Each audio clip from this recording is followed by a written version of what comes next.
welcome to my channel. Subscribe, listen, and enjoy my stories every day.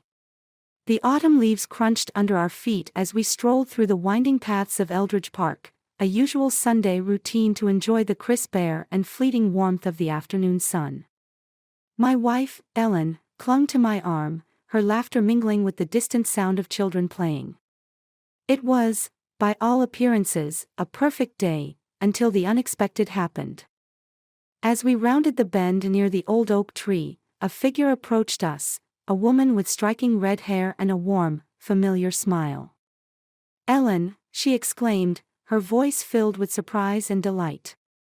Ellen's face lit up with recognition. "Joanna. Oh my goodness, it's been ages," Ellen said as they embraced. I watched them, feeling somewhat detached, as they caught up on old times. It was clear they shared a history, one that predated me. As they chatted, Joanna's eyes suddenly twinkled with mischief. "So, how was your time at the Grandview Hotel last month? I heard it's lovely this time of year." I froze. The Grandview Hotel. We hadn't been to any hotel recently, let alone Grandview. I glanced at Ellen, expecting her to correct Joanna, but instead, her cheeks flushed a deep red, and she stuttered, "Oh, it was, nice. Very relaxing." Joanna nodded, seemingly oblivious to my growing discomfort. "I'm glad to hear that. It was quite the talk of the town. I had booked a room there myself, but sadly, my partner couldn't make it. I had already paid, so I offered it to a friend so it wouldn't go to waste. They seemed to have had a great time." Ellen forced a smile, her fingers tightening around my arm. "Yes, it was quite unexpected but fun." The words hung heavy between us as Joanna bade us goodbye, leaving a chilling silence in her wake. Ellen tried to steer me away, but I stood firm, my mind racing. "Ellen, what was she talking about? Why did she think we were at the Grandview Hotel?" Ellen bit her lip, avoiding my gaze. "Can we talk about this at home, please?" Her voice was barely a whisper, but it carried the weight of impending doom. I agreed, though the walk back was suffocating, each step heavier than the last. At home, Ellen confessed through tears. The friend Joanna had mentioned wasn't just any friend, it was Tom, her old college sweetheart. She had gone to the hotel with him, not as a random fling, but as lovers rekindling an old flame. The betrayal sliced through me like a knife. All this time, Ellen had been living a double life, and I was none the wiser until today. The idyllic images of our marriage shattered, replaced by the stark reality of her deceit. As she sobbed, begging for forgiveness, a cold resolve settled over me. I loved her, yes, but I couldn't look at her the same way again. The trust was broken, and with it, something inside me. "I need some time," I managed to say, my voice steady despite the turmoil inside. She nodded, her face crumpled in regret. But as I walked away, a plan began to form in my mind, a plan for revenge. Not out of spite, but as a means to reclaim some semblance of control over my shattered life. Ellen's destiny, once intertwined with mine, was about to change forever. I would ensure that our paths never crossed again after the divorce. It was the only way I could think of to protect what was left of my broken heart. The chapter closes as the protagonist steps out into the night, the cool air a sharp contrast to the warmth of the house he no longer could call a home. The stage was set, and the wheels of revenge were slowly beginning to turn. As the moon hung low, casting an eerie glow through the thinning clouds, I found myself unable to enter the house that no longer felt like home. Instead, my steps led me to the quiet solitude of the local bar, a dimly lit establishment where the clink of glasses and the murmur of conversations formed a comforting cacophony. There, amid the anonymity of shadowed corners, I planned my next move. The bartender, a middle-aged man with a knowing look, slid a drink toward me. "Rough night, buddy?" he asked, his voice low. "You could say that," I replied, swirling the amber liquid in my glass before taking a slow sip. The warmth of the whiskey did little to soothe the cold fury building within me. As I sat, mulling over Ellen's betrayal, my phone buzzed. It was Tom, the bold friend turned lover, brazen enough to text me as if nothing had changed. His message was simple: we need to talk. That was the last straw. Talk. Now you want to talk? I typed back, my fingers trembling with anger. Please, just hear me out. At Benny's Cafe, tomorrow at 9 a.m., he responded. The audacity of his request fueled my resolve. Fine. Tomorrow, I shot back, already plotting how this confrontation would unfold. The next morning arrived with a leaden sky, mirroring the turmoil in my heart. At Benny's Cafe, a quaint little spot known for its strong coffee and serene ambience, I spotted Tom waiting. He was a tall, unassuming man, his features etched with concern. As I approached, he stood, offering a hesitant smile. Thanks for coming, he began. Cut the pleasantries, Tom. Why am I here? My voice was steady, belying the storm of emotions inside. Tom sighed, running a hand through his hair. Look, I know you're angry, and you have every right to be. I never meant for things to go this far. You think an apology will fix this? After you and Ellen. It was never about hurting you. We just reconnected. It was a mistake, Tom interrupted, his tone earnest. A mistake that you conveniently forgot to mention until now? I countered, my gaze sharp. Tom looked away, the weight of guilt apparent in his slumped shoulders. I want to make it right. Whatever you need.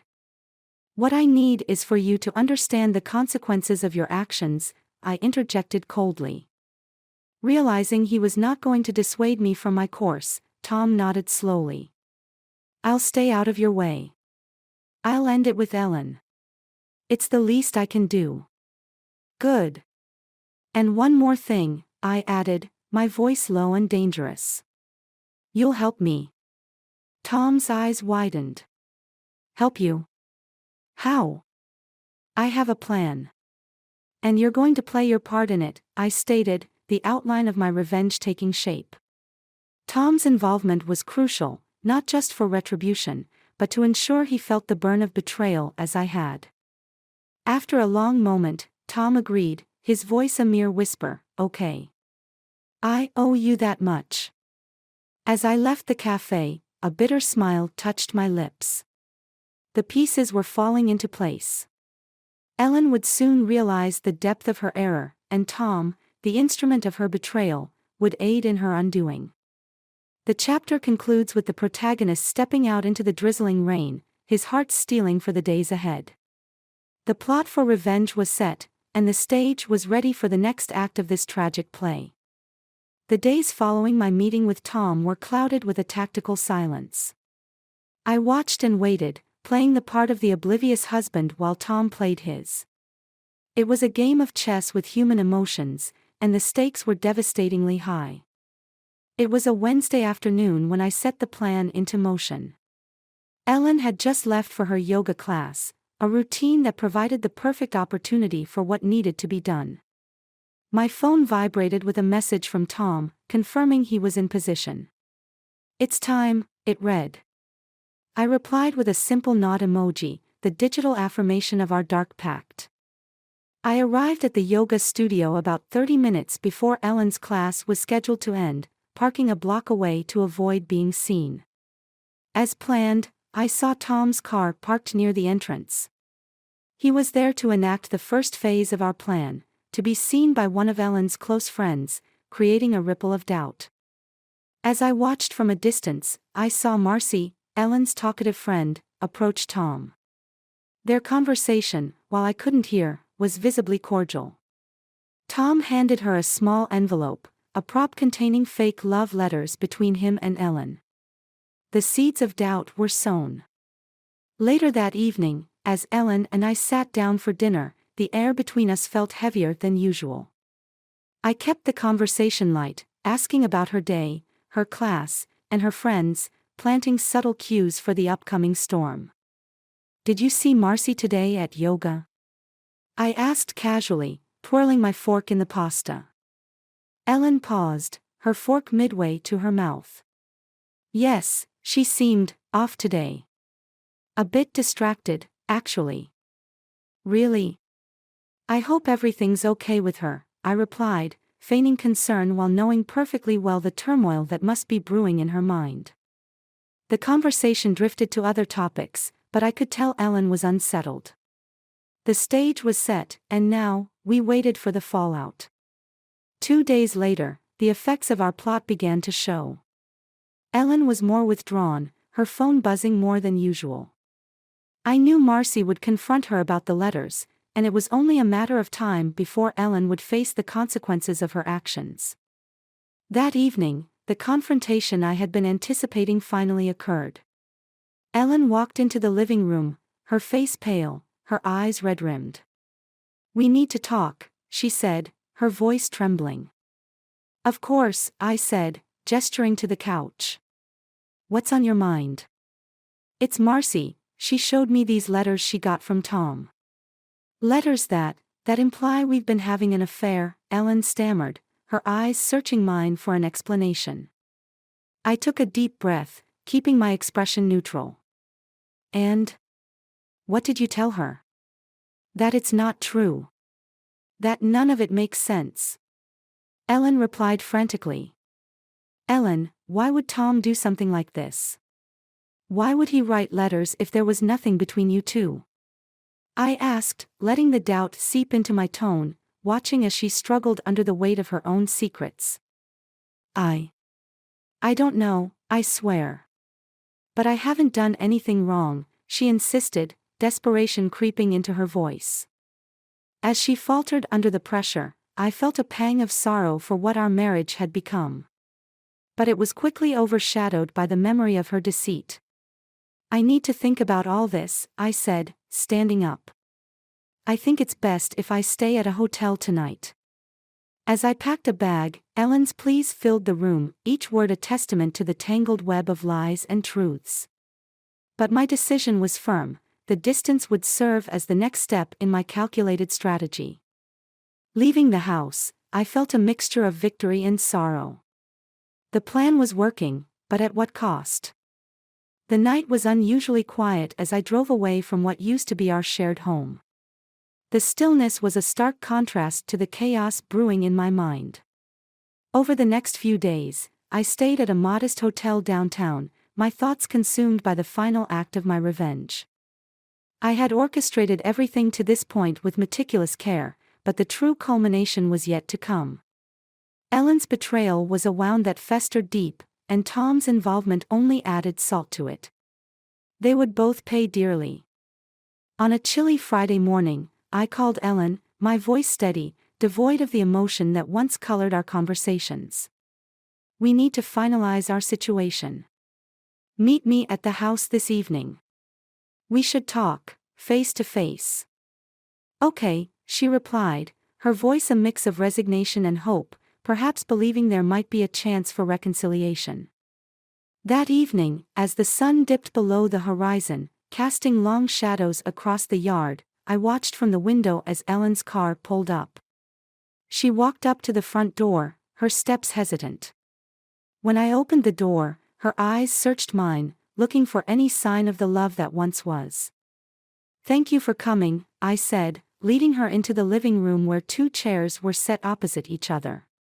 As she sat down, I could see the nervousness playing at the edges of her features. "Ellen, before we discuss anything, there's something you need to see," I said, pulling out my laptop. I had created a video, a montage of her and Tom, captured from the fake letters and some creatively edited footage that suggested more than what had actually transpired. It was the final nail in the coffin, crafted to shatter any remaining trust or hope she might have had. As the video played, Ellen's face turned white, her eyes widening in disbelief. This isn't real. How could you think?" "It's over, Ellen. This just proves what I already knew. I interrupted, my voice cold, cutting off her protests. But I didn't, this isn't, she stammered, her composure breaking. I don't want to hear it. I've seen enough, Ellen. I've felt enough, I said as I stood up, the chair scraping loudly against the wood floor. Our lawyer will contact you with the divorce papers. I suggest you sign them without fuss. Ellen stood, her body trembling, tears streaming down her face. I never wanted any of this. Please believe me. There's nothing left to believe in, I replied, my words slicing through the tense air. As Ellen left the house, the weight of our broken vows filled the room like a suffocating cloud. I knew then that this was the end of the road for us. There would be no turning back, no final words of forgiveness. The deception, whether real or fabricated, had severed what little connection remained.